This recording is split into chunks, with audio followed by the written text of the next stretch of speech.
March 2nd, 2025. The Messy Hippie. Co-parenting is hard, y'all. Trigger warning. This blog does mention self-harm. Please take care of your mental health and proceed with caution if you choose to continue. I do have a crisis text line on the actual blog if you are in need of immediate help or someone to talk to. On with the blog.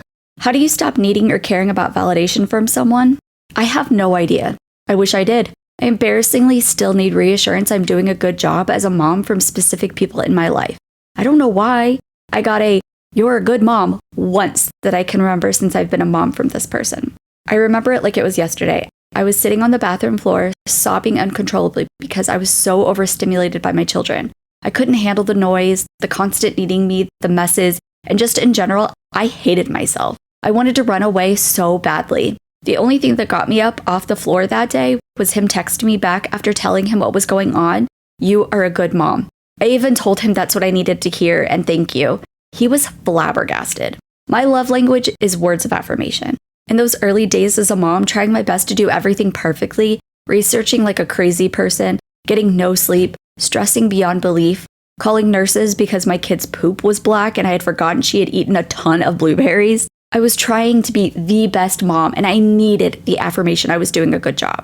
I researched the best cloth diapers, the best bottles, the best breast pumps, the best car seat, how to properly do baby-led weaning. I never had a bucket seat. I wore my kids everywhere in a wrap or a tula.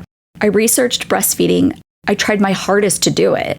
I researched the best international board-certified lactation consultant in town, hired her, had her come help me try to breastfeed, found a dentist that did lip and tongue tie revision with laser to see if that helped. It didn't. I would scream in pain the second hippie princess would latch, but I kept trying.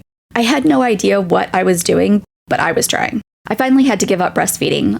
I'll do a whole blog on this journey soon, and exclusively pumped for 4 months. I had a nice stash going where I was able to give her breast milk exclusively for another month after I stopped pumping. Looking back, I am so proud of myself, but also so sad for that new mom. I did everything in my power to make sure I was doing everything correctly.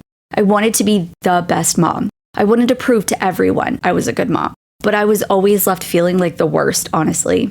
I'm going to caveat this with, those are not meant to make me seem like a great mom because I did any of them.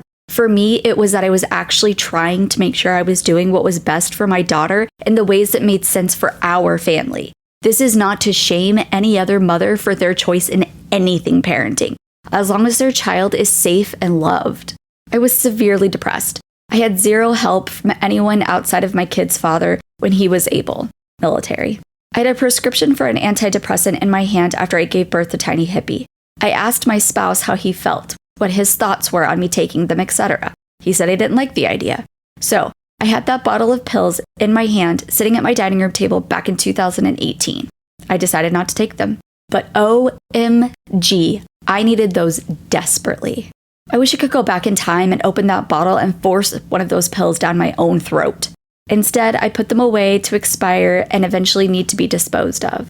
It wasn't until 2020 when I had a bit of a breakdown and wanted to cut myself for the first time since I was 18. I was in my 30s, a wife and mom. I can't be thinking like that. I remember standing in my bathroom holding the razor ready to tear it apart and trying to figure out where I could cut on my body so my spouse wouldn't see. I knew in that moment I needed help.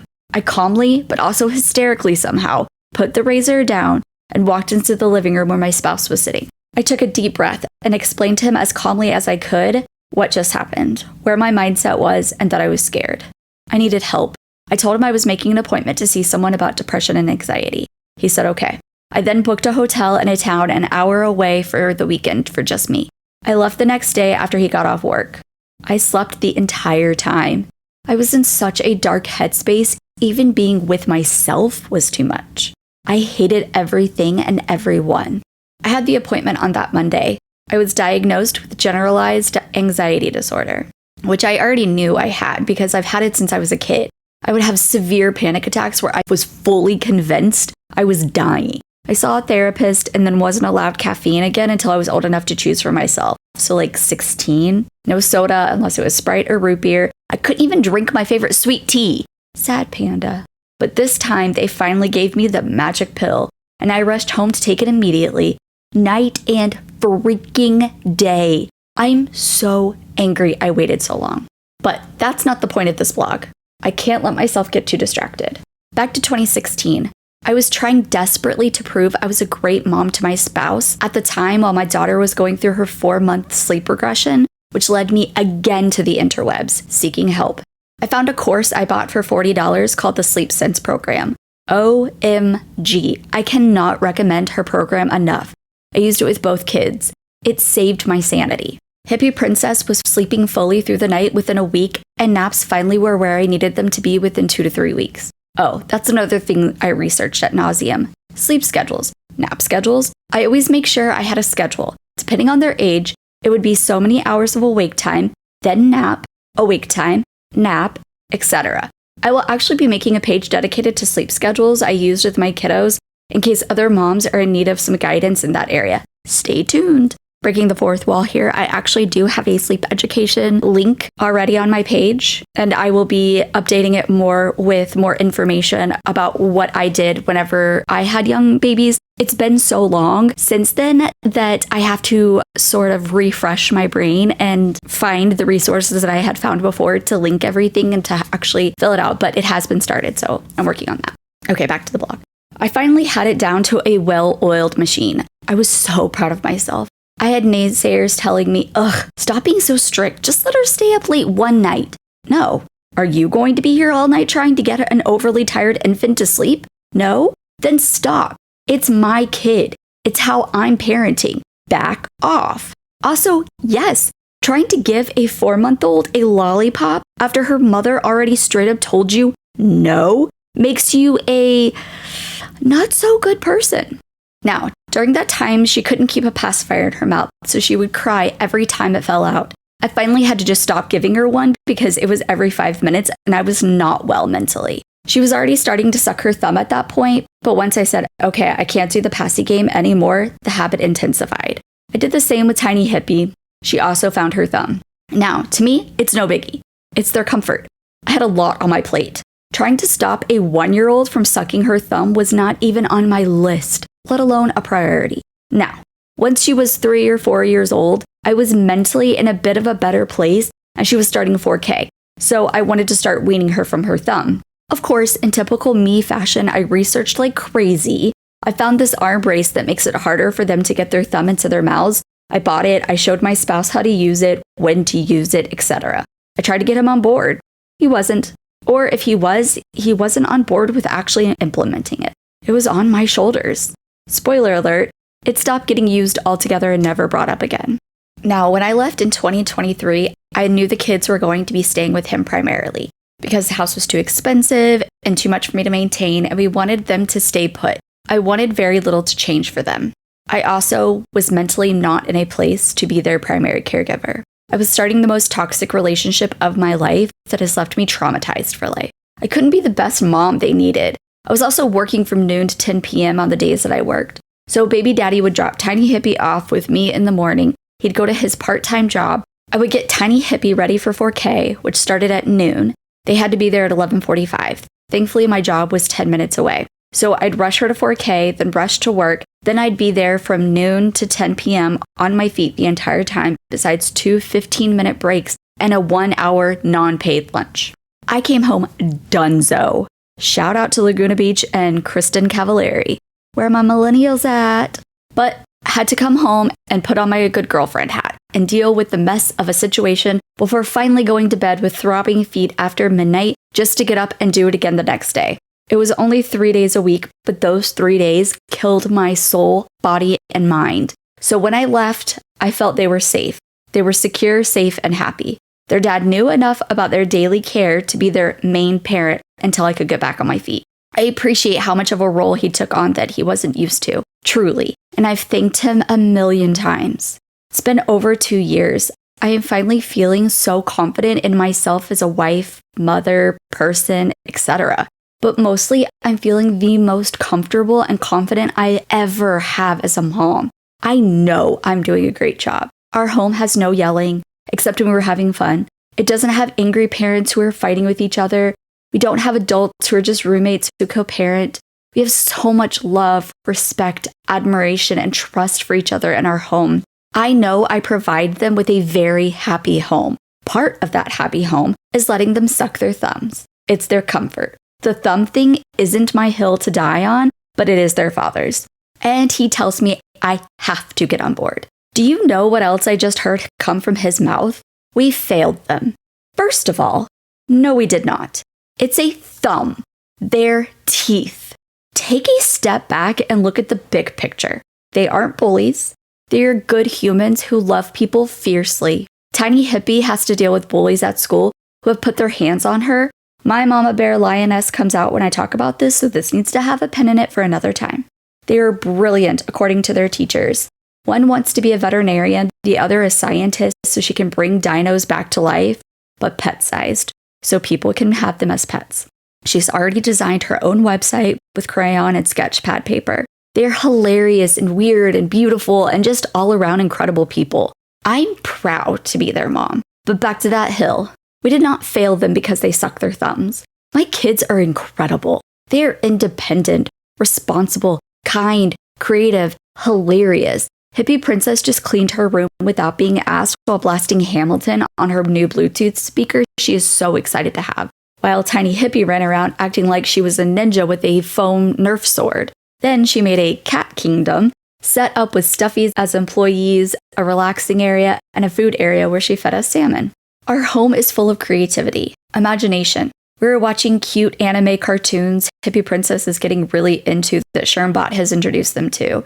He is asking them what they want in their lunches and writing it down in a dang notebook, and not saying no to any request unless we don't have it. Their requests? Sandwich, fruit, pretzels, mood tube, or a Jell-O if we have them. They aren't asking for candy or cake or sweets. They are requesting healthy food without being prompted. When we were in North Carolina over the summer, I was complimented on the fact that my kids were asking for fresh fruits as a bedtime snack. They drink water. They've both tried a sip of soda and hated it. Caveat, again, this is not an I'm better than you rant. Each family picks and chooses their own battles, hills to die on, and how they want to parent their kids. They are all valid.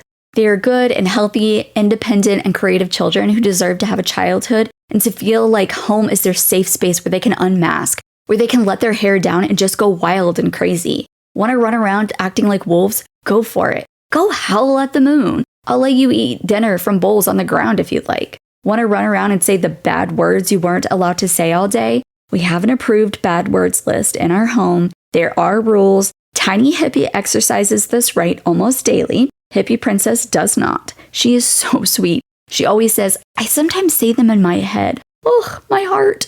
The option is always there, my love. Go for it. They have a plethora of art supplies, their own sketchbooks, a brand new nice draft table to draw on, their own rooms that are decorated just for them. Tiny Hippie is my dino girl. Hippie Princess is my gamer girl. Their rooms perfectly represent them, and they love just going and hanging out in their room, in their own space.